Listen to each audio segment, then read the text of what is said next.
నమస్తే, welcome to trending now. నేను కుమార్ దామిరా. ధాన్యం కొనుగోలులో కాంగ్రెస్ సర్కారుపై విఫల ముద్ర పడింది. కొనుగోళ్ల కోసం చర్యలు తీసుకోవడంలో ఘోరంగా విఫలమైన ప్రభుత్వం ఆ డ్యామేజ్ని కంట్రోల్ చేసుకునేందుకు ఇప్పుడు నానా తంటాలు పడుతోంది. పరువు కాపాడుకునే ప్రయత్నంలో పౌర సరఫరాల శాఖ మంత్రి ఉత్తమ్ కుమార్ రెడ్డి పచ్చి అబద్ధాలను వెల్లబేశాడు. ప్రగల్భాలు పలకబోయి పరువు పోగొట్టుకున్నాడు. ధాన్యం కొనుగోళ్లపై ప్రతిపక్షాల విమర్శలకు కౌంటర్ ఇస్తూ అడ్డంగా బుక్కయ్యాడు. అంకెల గారడితో అలబోకగా దొరికిపోయాడు. ధాన్యం కొనుగోళ్లు, రైతులకు చెల్లింపుల్లో వాస్తవాలు, గత రికార్డులను దాచేసి కేవలం వారికి అనుకూలంగా మాట్లాడుతూ మాయ చేసే ప్రయత్నం చేశాడు. తప్పుడు లెక్కలు, అబద్ధాలతో ధాన్యం కొనుగోలులో వైఫల్యాన్ని కప్పిపుచ్చుకునేందుకు పడరాని పాట్లు పడ్డాడు. ఇంతకీ లెక్కలు తేలాయా అంటే అతి లేదు, గతి లేదు, అంతా బబ్రాజమానం భజగోవిందం. ఇదే ఇవాల్టి ట్రెండింగ్ నౌ.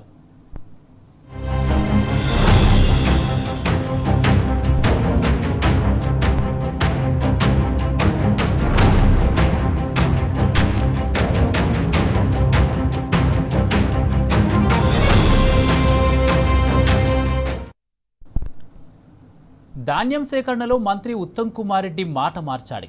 తొలుత 90 లక్షల టన్నుల ధాన్యం కొనుగోలు లక్ష్యమని ప్రకటించిన మంత్రి ఇప్పుడు 75 లక్షల టన్నులేనని చెప్తున్నాడు.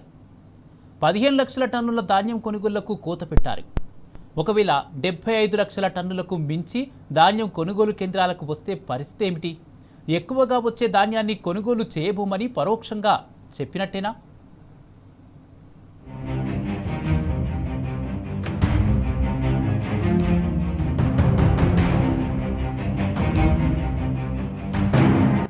గల్లీ కార్యకర్త పత్తాలేడు, ఢిల్లీ నేత కనిపిస్తలేడు.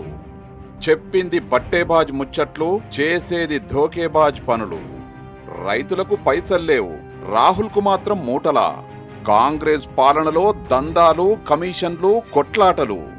కాళ్ళు కాదు, కాలరు పట్టుకునే రోజులొచ్చాయా? దండం కాదు, కాంగ్రెస్కు పిండం పెట్టడమే మిగిలిందా?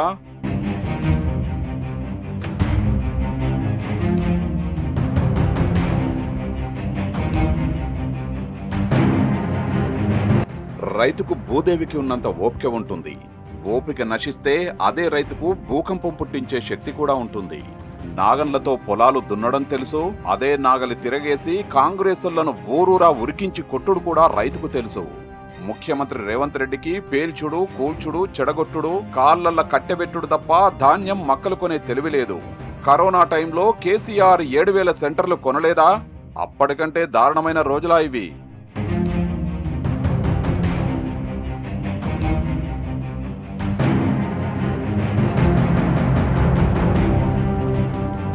ఉత్తమ్ కుమార్ రెడ్డి నువ్వు హైదరాబాద్ లో కూర్చొని మాట్లాడు కాదు, రా గల్లీలకు రా, రైతులు వడ్లమ్మే కొనుగోలు కేంద్రాలకు రా, మార్కెట్ యార్డ్లకు వచ్చి రైతుల మధ్య రైతుల బాధలు విను, రైతుల కష్టాలు విను, సమస్యలు పరిష్కారం చేయి. నీ రేవంత్ పాలన ఎట్లయిపోయింది? ఢిల్లీకి నజరానా, రైతులకేమో జరిమానా. ఏంది బాధ రైతులకు? ఎలా తరుగు పెడితే తోలు తీస్తారని డైలాగులు కొట్టావు అప్పుడు. ఇప్పుడు ఎవరు తోలు తీయాలి? ఏ ఊరికి పోయినా సంచికి 2 కిలోలు 3 కిలోలు తరుగు పెడుతున్నారు. అటు మిల్లులోలు కోత పెడుతున్నారు, ఇటు మార్కెట్లో తరుగు పెడుతున్నారు. ఈ బాధలు ఎన్ని రోజులు? ఇది ప్రభుత్వం యొక్క పూర్తి వైఫల్యం. ఇలా ఉత్తమ్ నువ్వేదో పెద్ద మాటలు మాట్లాడుతున్నావు. నేను 70 లక్షల క్వింటాలు కొన్నా, నువ్వు కొత్తగా కొంటున్నావా?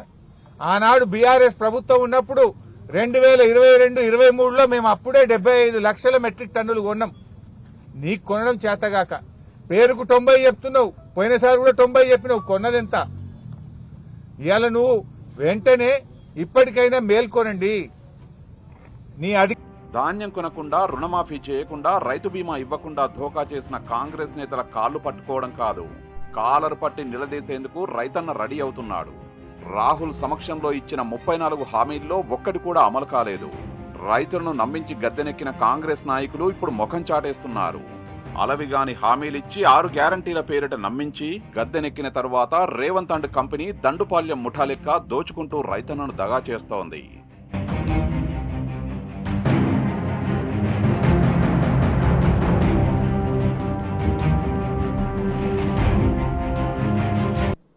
ధాన్యం కొనుగోళ్లలో రాష్ట్ర వ్యాప్తంగా ఏదైతే రాష్ట్ర ప్రభుత్వ నిర్లక్ష్యం వల్ల రైతులు తీవ్రంగా నష్టపోతూ ఉన్నారు. ఇవాళ దళారుల పాలైపోయింది ధాన్యం. రాష్ట్రంలో ఎక్కడా కూడా కొనుగోలు కేంద్రాలు నడవడం లేదు.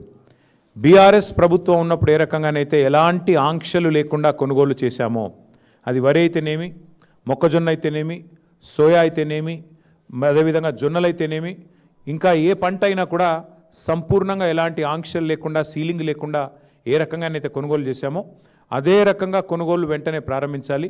లేదా గ్రామాన బీఆర్ఎస్ పార్టీ ఉద్యమిస్తుంది రైతుల పక్షాన. ధాన్యం కొనుగోలు చేయడానికి కూడా చివరికి మంత్రివర్గ ఉపసంఘాలు వేసి వాటిని కూడా ఒక పెద్ద గొప్ప విషయంలాగా ఏదైతే రాష్ట్ర ప్రభుత్వం చెప్పుకునే ప్రయత్నం చేస్తున్నదో దాన్ని తీవ్రంగా ఖండిస్తూ వెంటనే ఈ రాష్ట్రంలోని రైతాంగ పక్షాన ఇప్పటికే దళారులకు అమ్ముకొని కనీస మద్దతు ధర రాకుండా, బోనస్ కూడా వచ్చే పరిస్థితి లేకుండా మరి ఏదైతే రైతులు ఇబ్బంది పడుతున్నారో దాన్ని వెంటనే నివారించడానికి ప్రభుత్వం కొనుగోలు కేంద్రాలను ప్రారంభించి వెంటనే కొనుగోలు ప్రారంభించి తెల్లారి లేస్తే కాంట్రాక్టర్లు, కమిషన్లు, పర్సంటేజీల సోయి తప్ప రేవంత్ అండ్ బ్యాచ్ కు అభివృద్ధి పనుల ముచ్చటే లేదు, సంక్షేమ పథకాల మాటే లేదు.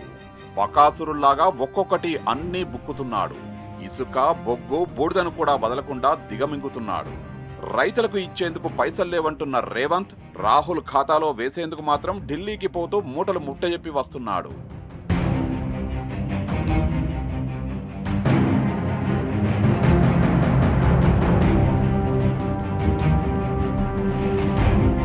కాంగ్రెస్ సర్కారు కాలంలో ధాన్యం కొనకుండా అన్నదాతను అరిగోస పెడుతోంది. ఎమ్మెల్యేల కొనుగోలు తెలుసు కానీ ధాన్యం కొనుగోలు చేసే తెలివి లేదు. పైసల బస్తాలు మోయడం తప్ప ఎరువుల బస్తాలు ఇచ్చే ముఖం లేదు. ఎన్నికల ముందు మేనిఫెస్టోలో పెట్టిన ప్రతిదీ బోగస్సే. Bonus bogus, Rythu Bharosa bogus, రుణమాఫీ బోగస్, వెరసి రైతు డిక్లరేషనే ఓ పెద్ద బోగస్. మొదట అన్ని వడ్లకు అని, తర్వాత సన్నాలకని నాలుక మడత పెట్టాడు. అల్పబుద్ధివానికి అధికారమిస్తే దొడ్డవారినెల్లా వెళ్ళగొట్టు, చెప్పు తినడి కుక్క చెరుకు తీపి ఎరుగునా అన్నట్టు రేవంత్ పాలన సాగిస్తూ ఢిల్లీ బాసులకు సాగిలపడుతున్నాడు.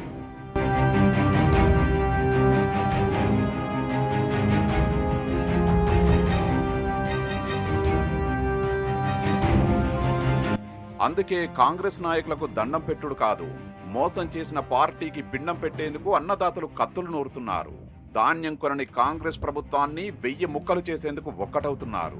కాంగ్రెస్ వచ్చిన తర్వాత సాగురంగం తిరోగమించిందని వాళ్ళు చెప్పినట్టే వెనకటి రోజులు తెచ్చారు. పోలీస్ స్టేషన్లు, ఫైర్ స్టేషన్లలో విత్తనాలు, ఎరువుల బస్తాలు అమ్మే దుస్థితికి వచ్చారు. యూరియా, ఎరువుల కోసం రైతులు రోడ్డెక్కేలా చేశారు. షాపులో లేని యూరియా యాప్లో ఎట్లుంటుంది అసలు?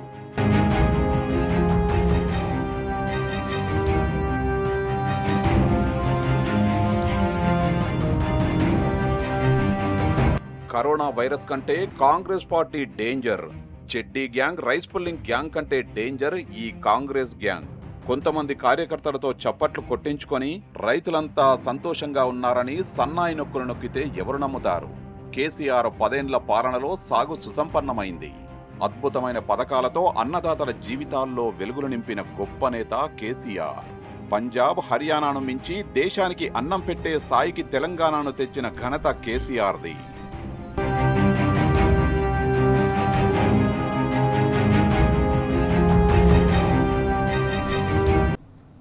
కాంగ్రెస్ ప్రజాకంటక పాలనలో రైతులకు కన్నీరే మిగులుతోంది.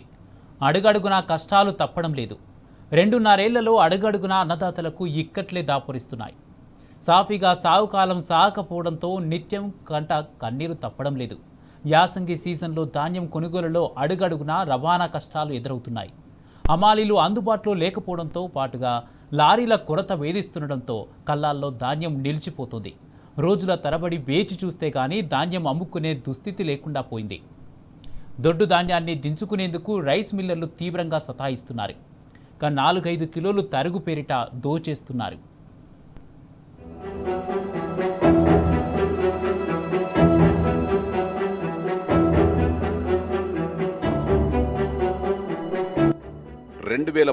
కు ముందు నీళ్ల కోసం తెలంగాణ ఎదురుచూపులు. కాంగ్రెస్ పాలనలో ఎండి ఎరుగప్ప అవుతున్న అన్నదాత. పంట పొలాల్లో తగ్గిన పచ్చదనం, రైతు కళ్ళల్లో కన్నీటి ప్రవాహం. అధికారం మారింది, రైతు అదృష్టమూ మారిపోయింది. పాలకుల ప్రయోగాలకు అన్నదాత బలైపోతున్నాడా? అది 5 ఎకరాల పంట. మేము ఇంట్లో కష్టపడుకుంటుంటే మా కాడికి వచ్చి కాటాలు పెడతలేలు, చేస్తలేలు. మేము ఇంట్లో చచ్చి పుడతానం. అప్పుడు అవి పండించే కాడ సేకరి చేసి చచ్చినాము. ఇప్పుడు ఈ కళ్ళంలో కూడా మమ్మల్ని చంపుతాను. ఆ కూలీలు చేసుకోకుండా అవుతుంది, ఇక కొనుగోలుకు పోకుండా అవుతా ఉంది. మేము ఎత్తడు వల్ల ఇప్పుడు 5 ఎకరాల పంట నానిపాయ.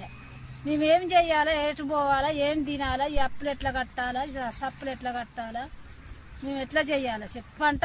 భూమి పాలు అయిపోయింది, నీళ్ళ పాలు అయిపోయింది, కొనుగోలు కొంటలేదు. కాంగ్రెస్ సర్కారు గత యాసంగిలో 74.23 లక్షల టన్నుల ధాన్యం కొనుగోలు చేసింది.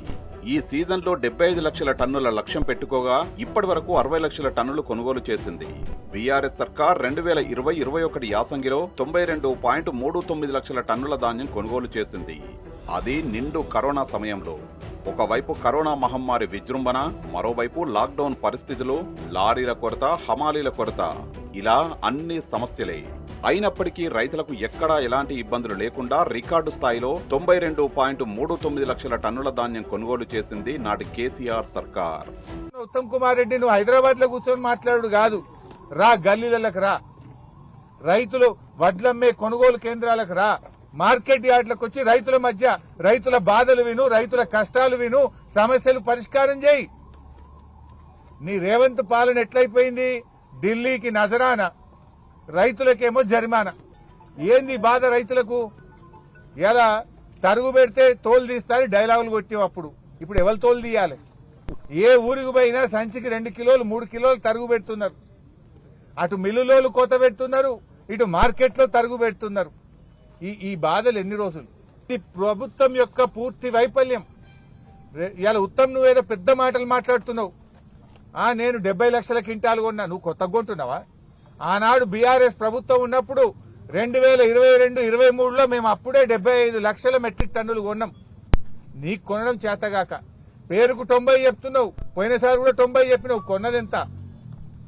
ఇవాళ నువ్వు వెంటనే ఇప్పటికైనా మేల్కొనండి. అలాంటిది ఇప్పుడు అన్ని సవ్యంగా ఉన్నా, ఎలాంటి సమస్యలు లేకపోయినా 75 లక్షల టన్నుల ధాన్యం కొనుగోలు చేసేందుకు కాంగ్రెస్ సర్కార్ నానా తంటాలు పడుతోంది. 92.39 లక్షల టన్నుల కొనుగోలు వాస్తవాన్ని దాచేసి 75 లక్షల టన్నుల కొనుగోలు రికార్డని చెబుతున్నాడు మంత్రి ఉత్తమ్. బోడిగుండుకు మోకాలికి ముడిపెట్టినట్లుగా ఇక్కడ హమాలీ సమస్యకు, పశ్చిమ బెంగాల్ ఎన్నికలకు మంత్రి ఉత్తమ్ కుమార్ రెడ్డి ముడిపెట్టాడు అప్పట్లో. మెట్రిక్ టన్నులు వరి ధాన్యం పండితే ఇప్పుడు మా అంచనాల మేరకు ప్రొక్యూర్మెంట్ సెంటర్లకి వచ్చే క్వాంటిటీ 75 లక్షల మెట్రిక్ టన్ను.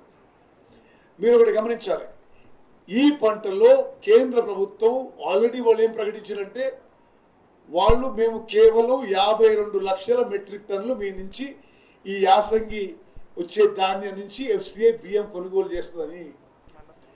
అయినా సరే కేంద్ర ప్రభుత్వం 51-52 లక్షల మెట్రిక్ టన్నులే కొనుగోలు చేసిన మేము మరో 50% అదనంగా 24 లక్షల మెట్రిక్ టన్నుల వరి ధాన్యం మేము రాష్ట్ర ప్రభుత్వం అప్పు తీసుకొచ్చి MSP రేటుకి ధాన్యం కొనుగోలు చేస్తున్నాము. 90 లక్షల టన్నుల ధాన్యం కొనుగోలు చేయాలనుకున్నప్పుడు ఎంత లేబర్ అవసరమవుతారనే ముందస్తు ప్రణాళిక లేదా? పశ్చిమ బెంగాల్ ఎన్నికలు ఒక్కరోజులోనే ప్రకటించి నిర్వహించారా? అక్కడ ఎన్నికలు ఉన్నాయని తెలిసినప్పటికీ ప్రత్యామ్నాయ ఏర్పాట్లు ఎందుకు చేయలేదు? కరోనా సమయంలో బీఆర్ఎస్ సర్కారు ప్రత్యేక రైళ్లు ఏర్పాటు చేసి ఇతర రాష్ట్రాల హమాలీలను తెలంగాణకు తీసుకొచ్చి ధాన్యం కొనుగోలు చేయించలేదా? అలాంటి జాగ్రత్తలు ఎందుకు తీసుకోలేదు? ముందస్తు చర్యలు తీసుకోకుండా బెంగాల్ ఎన్నికలపై నెపం నెట్టడమేంటి?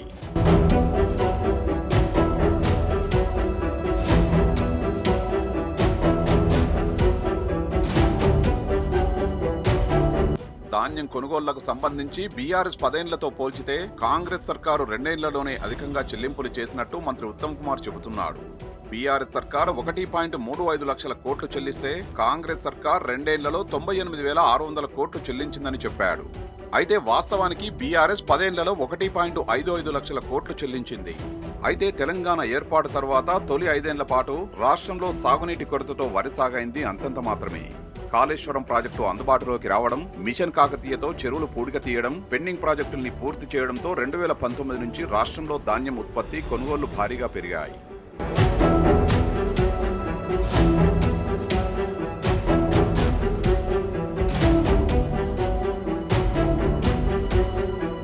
కానీ కాంగ్రెస్ సర్కార్ అన్నింటినీ కలిపి బీఆర్ఎస్ పై బురద జల్లే కార్యక్రమం చేస్తోంది. 2014-15 నుంచి 2018-19 వరకు 2.33 కోట్ల టన్నుల ధాన్యం కొనుగోలు చేయగా 37,178 కోట్లు చెల్లించింది. ఆ తర్వాత 5 ఏళ్లలో అంటే 2019-20 నుంచి 2023-24 వరకు 6 కోట్ల టన్నుల ధాన్యం కొనుగోలు చేయగా 1.18 లక్షల కోట్లు రైతులకు చెల్లించింది. కాంగ్రెస్ సర్కార్ 2024-25లో 2 సీజన్లలో ధాన్యం కొనుగోళ్లకు 29,713 కోట్లు చెల్లిస్తే మంత్రి ఉత్తమ్ మాత్రం 36,146 కోట్లు చెల్లించినట్టు చెప్పాడు. ఈ ఏడాది 2025-26లో 2 సీజన్లలో కలిపి ఇప్పటి వరకు 30,000 కోట్లు చెల్లిస్తే మంత్రి మాత్రం 39,350 కోట్లు చెల్లించినట్టు అబద్ధపు లెక్కలతో కొనుగోళ్ల వైఫల్యం నుంచి తప్పించుకునే ప్రయత్నం చేశాడు. ఆడలేక మధ్యలో ఓడు అన్న చందంగా కొనుగోళ్ల వైఫల్యాల్ని కేంద్రంపై నెట్టి చేతులు దులుపుకునే ప్రయత్నం చేయడం మరో దుర్మార్గం. కొనుగోళ్ల లక్ష్యాన్ని కేంద్రం తగ్గిస్తున్నదని చెప్తున్నాడు ఉత్తమ్ కుమార్. వాస్తవానికి గడిచిన 4-5 ఏళ్లుగా కేంద్రం ఇదే వైఖరిని అవలంబిస్తోంది. అయితే నాడు కేసీఆర్ తెలంగాణ రైతుల కోసం కేంద్రంపై పోరాటం చేశారు. ఢిల్లీలో ధర్నాలు నిర్వహించి రైతులకు అవసరమైన కోటాను సాధించుకొచ్చారు. కానీ నేటి కాంగ్రెస్ సర్కారు లేఖలు, ప్రెస్ నోట్లు, వినతి పత్రాలతో సరిపెడుతూ కేంద్రం ఇవ్వడం లేదని చేతులెత్తేస్తుంది. కేంద్రం లక్ష్యాన్ని తగ్గించిన మాట నిజమే అయితే మరి కాంగ్రెస్ సర్కారు ఎందుకు నిలదీయడం లేదు? ఢిల్లీ వెళ్ళి ఎందుకు ధర్నాలు చేయడం లేదు?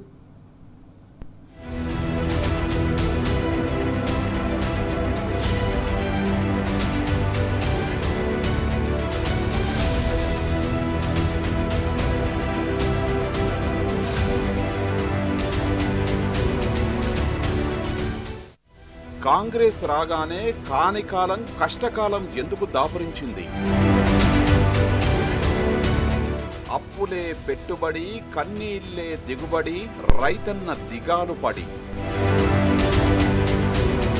10 ఏళ్లు రంది లేకుండా సాగిన వ్యవసం నేడు దీనంగా తల్లాడాలా? ఏదో శాపం తగిలినట్టు ఒక్కసారే అంతా ఎట్ల మాయమైంది? ఏ పాడు దిష్టి తగిలి సాగుబడి ఎంత దారుణంగా కూలబడింది? ఒడ్లు తెచ్చి ఆరబోసినాము, పట్టినాము, జల్లెడ పట్టినాము, అంతా అయిపోయింది. ఒడ్లు ఇంకా బస్సులు లేవు, అవి లేవు అని చెప్తున్నారు. రాత్రి అక్కల వర్షం వల్ల మొత్తం ఒడ్లన్నీ తడిచిపోయినాయి. ఈ మళ్ళీ తీసుకుంటారా లేదా అని మాకే భయం అవుతుంది. మొత్తం కళ్ళలన్నీ పచ్చిగా అయిపోయినాయి. మళ్ళీ తీసుకుంటారా లేదా అనేది భయం వేస్తుంది. వడ్లు తీసుకొచ్చి ఇక్కడ ఎండబెట్టి అధికారులు మమ్మల్ని పట్టించుకోకుండా ఇక్కడ 10 సార్లు బతిమలాడినా కానీ రేపు ఎల్లుండి లారీ రావట్లేదు అని మాకు చెప్పడం జరిగింది. నైటు పెద్ద వాన వచ్చి మొత్తం పడాలు వేసిపోయి మొత్తం వడ్లు తడిచిపోయి ఆగమాగం ఉంది. మమ్మల్ని పట్టించుకునే నాదులు లేరు. ఈ ప్రభుత్వం ఏం చేస్తుంది? నిమ్మకు నీరెత్తినట్టు వ్యవహరిస్తుంది.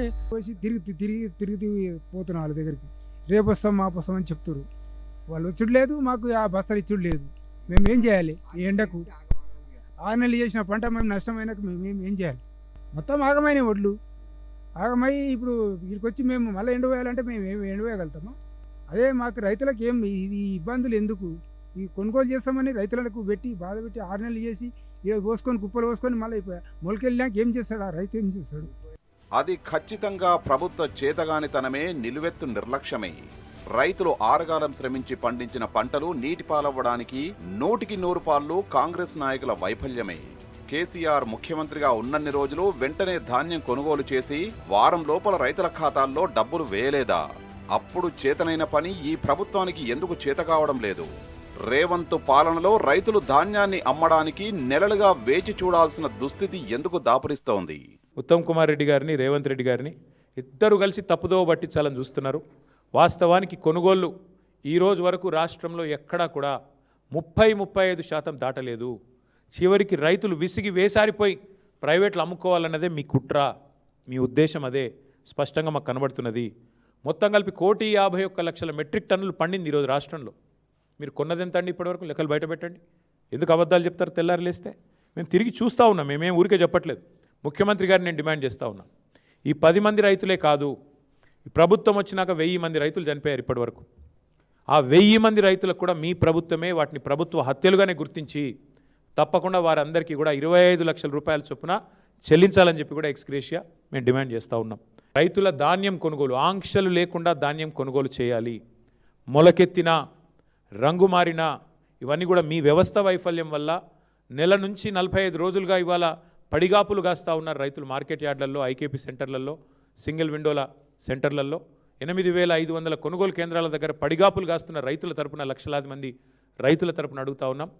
ఎన్ని కొనుగోలు చేసినారు, ఎన్ని చేస్తున్నారు, అవసరమైతే ఒక శ్వేతపత్రం అధికారికంగా, ఏదో కాకి లెక్కలు కాదు, శ్వేతపత్రం విడుదల చేయండి. ఏ సెంటర్లు ఎంత కొన్నాం, ఎంతమందికి పైసలు వేసినాం, మొక్కలు ఎంత కొన్నారు, వడ్లు ఎన్ని కొన్నారు, జొన్నలు ఎన్ని కొన్నారు, శనగలు ఎన్ని కొన్నారు, మొత్తం ఏ పంట ఎంత కొన్నది ప్రభుత్వం ఒక శ్వేతపత్రం విడుదల చేయాలని చెప్పి మేము డిమాండ్ చేస్తూ ఉన్నాం. కళ్ళాల్లోనే తడిసిపోతున్న ధాన్యం మొలకెత్తుతుంటే తల్లడిల్లిపోతున్న రైతన్న గుండె పగిలిపోతోంది. అయ్యా మా ధాన్యం కొనండయ్యా అని దైన్యంగా కాళ్ళు పట్టుకున్న కాంగ్రెస్ పాలకులకు కనికరం లేదు. అందుకే కడుపు మండిన రైతన్న ఓట్ల కోసం కాంగ్రెస్ నాయకులు వస్తే చెప్పుతో కొడతామంటూ కస్సుమంటున్నాడు. పంట కొనుగోలు చేయకుండా మాటలతో మోసం చేస్తున్నారని తీవ్ర ఆగ్రహం వ్యక్తం చేస్తున్నాడు. పంట కొనడం చేతగాదు గాని తమను కోటీశ్వర్లని ఎలా చేస్తారంటూ ఎదురు తిరుగుతున్నారు. తమకు ఫ్రీ బస్సులు అక్కర్లేదని సరైన ధర ఇచ్చి తమ పంట కొనండి చాలంటూ రైతులు ఆవేదన వ్యక్తం చేస్తున్నారు.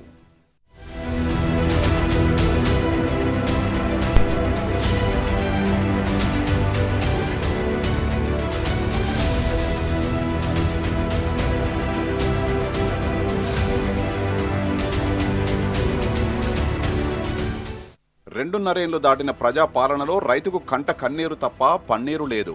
కాంగ్రెస్ ప్రభుత్వం ఏర్పడిన తర్వాత రైతులకు ఆనందం ఏనాడో ఆవిరైపోయింది. పుటం వేసే దగ్గర నుంచి పంట అమ్ముకునే వరకు మొత్తం ప్రక్రియలో ఆటంకాలే. యూరియా కోసం రోజుల తరబడి నిరీక్షణలు, ధాన్యం అమ్ముకునేందుకు రోజుల తరబడి కళ్ళాల్లోనే కాపు కాయాల్సి వస్తోంది. ఇలా చెప్పుకుంటూ పోతే రైతుకు మున్ముందు కూడా అంతా గడ్డుకాలమే. రైతును రాజు చేసేందుకు కేసీఆర్ తన్లాడితే అన్నదాతల్ని ఆగం చేసేందుకు కాంగ్రెస్ పరిపాలన నడుస్తోంది. ఆదుకోవాల్సిన పాలకులు పట్టనట్లుగా వ్యవహరిస్తుండటంతో అన్నదాత అగ్గిమండుతున్నాడు. మీరు కనుక ఒకవేళ స్పందించకపోతే డెఫినెట్గా మా పార్టీ ఇప్పటిదాకా కూడా చాలా ఓపికగా ఉన్నాం. మా నాయకుడు కేసీఆర్ గారు సంయమనం పాటించండి, మరి తొందరపడొద్దు, ప్రభుత్వానికి టైం ఇవ్వాలి అంటే మేము నిజంగానే సంయమనంగా ఉన్నాం. కానీ మరి రైతుల తరపున కింద మీ వైఖరి ఇట్లాగే కొనసాగితే తప్పకుండా ఒక కార్యాచరణ కూడా ప్రకటించి మరి క్షేత్రస్థాయిలో ప్రభుత్వాన్ని ఎక్కడికక్కడ ముప్పు తిప్పలు పెడతామని చెప్పి కూడా రైతుల తరపున మరి హెచ్చరిస్తూ రేపు ప్రభుత్వం విడుదల చేయాలి. లేకపోతే తప్పకుండా వారిని నిలదీస్తూనే ఉంటాం, ప్రశ్నిస్తూనే ఉంటాం. ఎన్నడూ లేని విధంగా రైతులు ధాన్యం అమ్ముకోవాలంటే నడి రోడ్డుపైన యుద్ధం చేయాల్సిన దుస్థితి దాపురించింది. ప్రజాపాలన అంటే ధాన్యం కొనకుండా రైతుల్ని గోసపెట్టుడేనా అని రైతన్న నిలదీస్తున్నాడు, నిగ్గదీసి అడుగుతున్నాడు. రైతులకు ఇచ్చిన హామీలను అమలు చేయకపోవడంపై భగ్గున మండుతున్నాడు. పండించిన ధాన్యం వారాల తరబడి కొనుగోలు కేంద్రాల్లోనే ఉంటే కొనే దిక్కులేదా అని కాలర్ పట్టి కడిగి పారేస్తున్నాడు.